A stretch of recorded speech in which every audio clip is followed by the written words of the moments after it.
পাপমোচনী একাদশী তিথি হল এমন একাদশী যা মানুষের পূর্ব জন্মকৃত অনেক কর্মের সমস্ত পাপ খণ্ডন করতে পারে। এই পাপমোচনী একাদশী প্রত্যেক বছর চৈত্র মাসের কৃষ্ণপক্ষের একাদশতম দিনে হয়ে থাকে, কিন্তু এইবার একাদশী তিথি 25শে মার্চ মঙ্গলবার আসছে।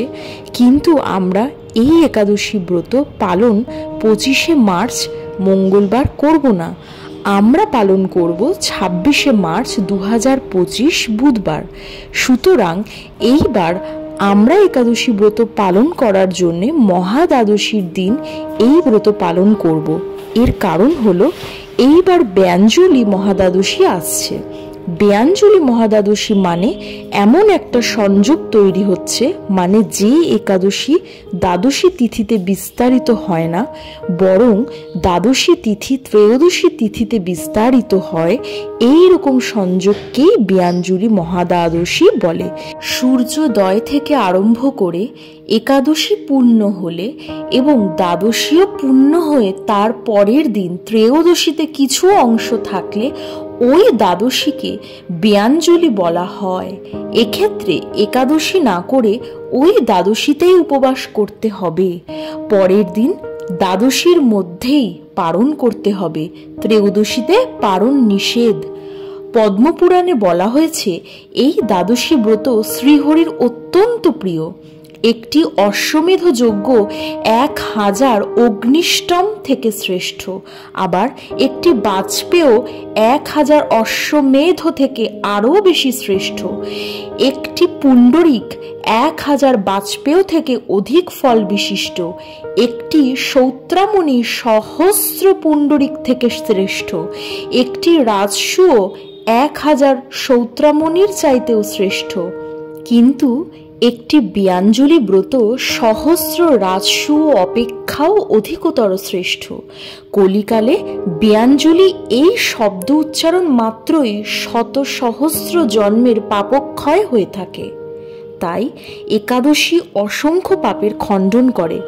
তাই জন্যে আমাদের শাস্ত্রে বলা হয়েছে যে পরম পুরুষোত্তম ভগবান বলছেন যে এক মুহূর্তেরও জন্যেও যদি দ্বাদশী তিথি ত্রয়োদশী তিথিতে বিস্তারিত হয়, তাহলে সেই ব্যক্তির একাদশী ব্রত ত্যাগ করে দ্বাদশী তিথিতে এই ব্রত পালন করা উচিত।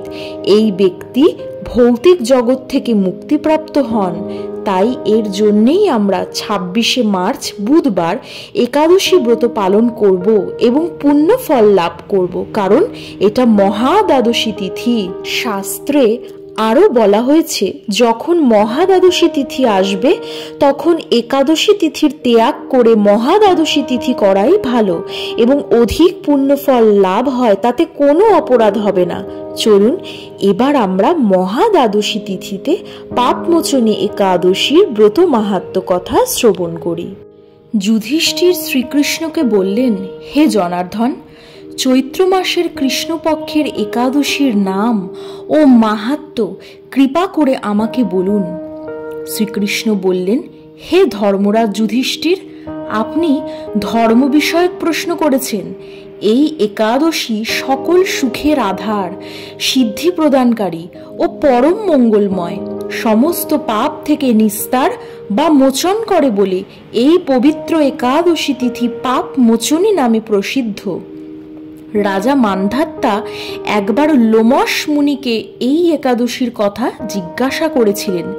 তার বর্ণিত সেই বিচিত্র উপাখ্যানটি আপনার কাছে বলছি, আপনি মনোযোগ দিয়ে তা শ্রবণ করুন। প্রাচীনকালে অতি মনোরম চৈত্র রথ পুষ্প উদ্যানে মুনিগণ বহু বছর ধরে তপস্যা করতেন। এক সময় মেধাবী নামে এক ঋষি কুমার সেখানে তপস্যা করছিলেন। মঞ্জু ঘোষা নামে এক সুন্দরী অপ্সরা তাকে বশীভূত করতে চাইল, কিন্তু ঋষির অভিশাপের ভয়ে সে আশ্রমের 2 মাইল দূরে অবস্থান করতে লাগল। বীণা বাজিয়ে মধুর স্বরে সে গান করত। একদিন মঞ্জু ঘোষা মেধাবীকে দেখে কাম বানে পীড়িতা হয়ে পড়ে। এদিকে ঋষি মেধাবীও অপ্সরার অনুপম সৌন্দর্য দেখে মুগ্ধ হন। তখন সেই অপ্সরা মুনিকে নানা হাব ভাব ও কটাক্ষ দ্বারা বশীভূত করে। ক্রমে কাম পরবশ মুনি সাধন ভজন বিসর্জন দিয়ে তার আরাধ্য দেবকে বিস্মৃত হন। এইভাবে অপ্সরার সাথে কাম ক্রিয়ায় মুনির বহু বছর অতিক্রান্ত হল। মুনিকে আচারভ্রষ্ট দেখে সেই অপ্সরা দেবলোকে ফিরে যেতে মনস্থ করল। একদিন মঞ্জু ঘোষা মেধাবী মুনিকে বলতে লাগলো, হে প্রভু, এখন আমাকে নিজ গৃহে ফিরে যাবার অনুমতি প্রদান করুন। কিন্তু মেধাবী বললেন, হে সুন্দরী, তুমি তো এখন সন্ধ্যাকালে আমার কাছে এসেছো, প্রাতঃকাল পর্যন্ত আমার কাছে থেকে যাও। মুনির কথা শুনে অভিশাপ ভয়ে সেই অপ্সরা আরো কয়েক বছর তার সাথে বাস করল। এইভাবে বহু বছর অতিবাহিত হলো, প্রায় 55 বছর 9 মাস 7 দিন। দীর্ঘকাল অপ্সরার সহবাসে থাকলেও মেধাবীর কাছে তা অর্ধরাত্রি বলে মনে হলো। মঞ্জু ঘোষা পুনরায় নিজ স্থানে গমনের প্রার্থনা জানালে। মুনি বললেন, এখন প্রাতঃকাল, যতক্ষণ পর্যন্ত আমি সন্ধ্যা বন্দনা না সমাপ্ত করি ততক্ষণ পর্যন্ত তুমি এখানে থাকো। মুনির কথা শুনে ঈষৎ হেসে মঞ্জু ঘোষা তাকে বলল, হে মুনিবর, আমার সহবাসে আপনার যে কত বছর অতিবাহিত হয়েছে তা একবার বিচার করে দেখুন। এই কথা শুনে মুনি স্থির হয়ে চিন্তা করে দেখলেন যে তার 56 বছর অতিবাহিত হয়ে গেছে। মুনি তখন মঞ্জু ঘোষের প্রতি ক্রোধ পরবশ হয়ে বললেন, রে পাপিষ্ঠে, দুরাচারিণী, তপস্যার ক্ষয়কারিণী, তোমাকে ধিক, তুমি পিশাচী হও।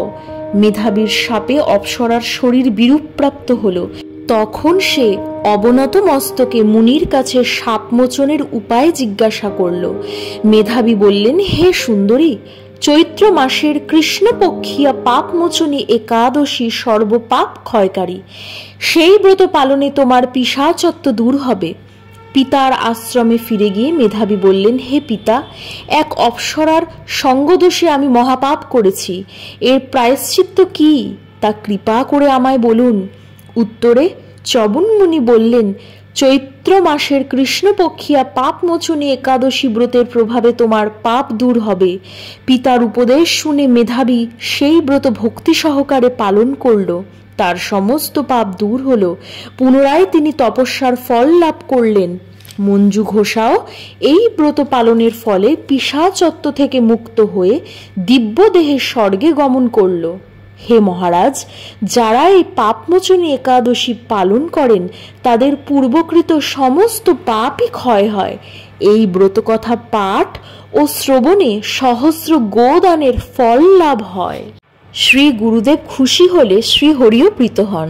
অতএব এই তিথিতে শ্রীহরির প্রীতির জন্য শ্রদ্ধা সহকারে গুরুদেবের পূজা করতে হবে। রাত্রি জাগরণ করে কৃষ্ণ কথা শ্রবণ করতে হবে। গীতা, বিষ্ণু সহস্র নাম ও শ্রীমদ্ ভাগবত যত্ন সহকারে পাঠ করা কর্তব্য। নৃত্য, গীত ও সংকীর্তনে শ্রীহরি পরম সন্তুষ্ট হন। এই ব্রত অনুষ্ঠানে সর্বতীর্থে স্নান ও সমস্ত প্রকার দানের ফল লাভ হয়। পূর্ব জন্মার্জিত পর্বত প্রমাণ পাপরাশি এই ব্রত পালনে অচিরেই বিনষ্ট হয়।